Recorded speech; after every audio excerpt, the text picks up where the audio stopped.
هیڅ وخت خپلو ګناهونو ته تشویش مه کوئ، ځکه چې الله رب العزت ډېر غفور رحیم دی. الله رب العزت په موږ تاسې باندې په ورځ کې 15 وخته لمونځونه فرض کړي دي، او دغه 15 وخته لمونځونه باید موږ تاسې په خپل وخت سره ادا کړو. او په دغه 15 وخته لمونځونو کې 32 رکاته دي، او دغه 32 رکاتونو کې 4 شپېته سجدې دي. یعنی د ورځې په اوږدو کې چې موږ دغه 15 رکاته لمونځ ادا کوو، دغه 15 رکاته لمونځونو کې موږ 4 شپېته ځلې الله رب العزت ته سر ښکته کوو او الله رب العزت په دې سجده کې یادو.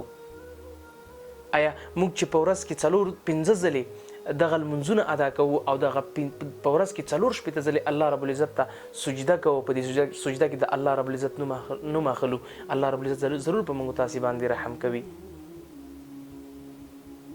د دغې سجدې قدر وکئ، د دغې سجدې احترام وکئ.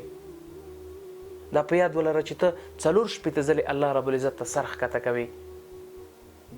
کله چې الله رب العزت آدم علیه السلام پیدا کړ، ملائکو ته امر وکړ چې وکړئ دته سجده. وإذ قلنا للملائکة اسجدوا لآدم فسجدوا إلا إبلیس أبى واستكبر وكان من الكافرین. کله چې الله رب العزت ملائکو ته امر وکړ چې وکړئ آدم علیه السلام ته سجده، ملائکو سجده وکړه او شیطان ونه کړه، ابا انکار یې وکړو، واستکبر تکبر یې وکان من الکافرین، او دا شو له کافرانو. یعنی په یوې سجدې سره د شیطان کوم حل شو؟